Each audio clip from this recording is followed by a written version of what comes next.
folks, welcome back to the Beard for Beer Review channel. We're back for another review. If you are new to the channel, welcome.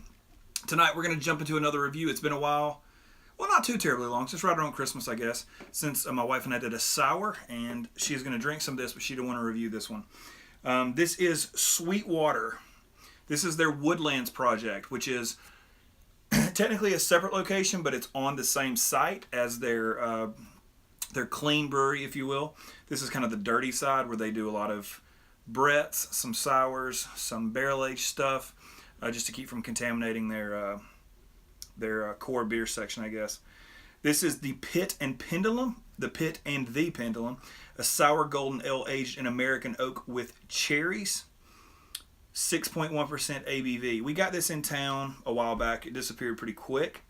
The backup has a nice little write-up. Actually, this is the sweating kind of, but there's what the bottle looks like. You can see that. So a golden ale soured with lactobacillus and fermented with 3 Brettanomyces strains that aged for 6 months on American and French oak with 3,000 pounds of Montmorency and Balaton cherries. Freshly harvested house Brettanomyces was added for bottle conditioning, ensuring evolution in the cellar. And there is a ton of floaty stuff in the bottom of this thing. So enough talking about it. Into the glass we go. You guys should notice if a beer has Brett in it, it will have a crazy head normally. It will foam tremendously, and a lot of people think that something's wrong with it. It's the carbonation, but it's technically just the Brett.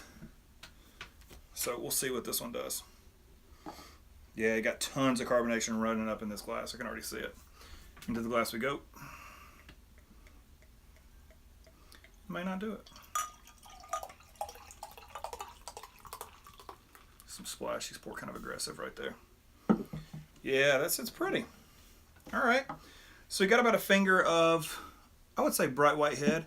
And there, y'all, there was something. Let me dig that out. Well, there's like a leaf or something. Yeah, that is a stem. A leaf that came off out of that bottle, I think. I don't care. Anyway, you got some sediment sitting in the bottom of the glass, some floaties. It's this, it's actually really orange looking. Got a red hue to it, like a reddish orange, kind of like a sunset kind of looking beer, if you will. That's kind of what it looks like. You guys can see that. I'm playing with a new light for this review. Plain cork, nothing on the cork. Because I'm looking for something more portable to take out and maybe something a little bit easier to set up to record with. So, oh, you should see my Sweetwater hat that I have on.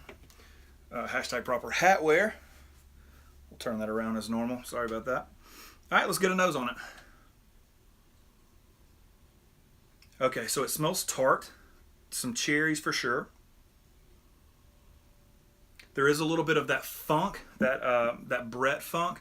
Like, it's not full on like hay or like a horse blanket. Some people like to refer to it, I guess. I know that sounds terrible, but it's not there. The funkiness is not there. I did not age this out of the fridge, but for maybe a month out of the fridge, and then it's been in the fridge ever since. But a little bit of funkiness, a little bit of tartness, good dose of cherries. Doesn't smell medicinal at all, which is, y'all know that's my complaint with cherry stuff. And I just reviewed a barrel-aged cherry stout that I haven't posted too, so the year of cherries for me, I guess. All right, let's get a taste. I'm pretty stoked about this one. I've heard good things.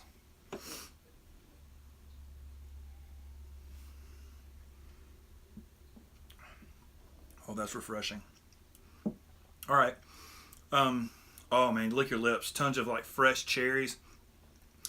Mouthfeel is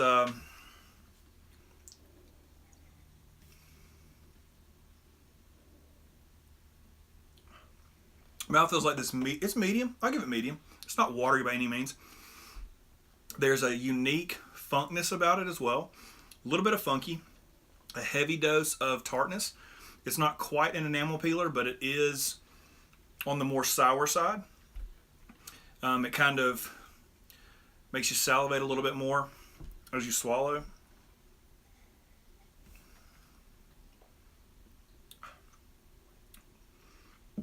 medium dry finish too.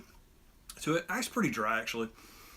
And it dries out and then leaves this sourness all over your mouth.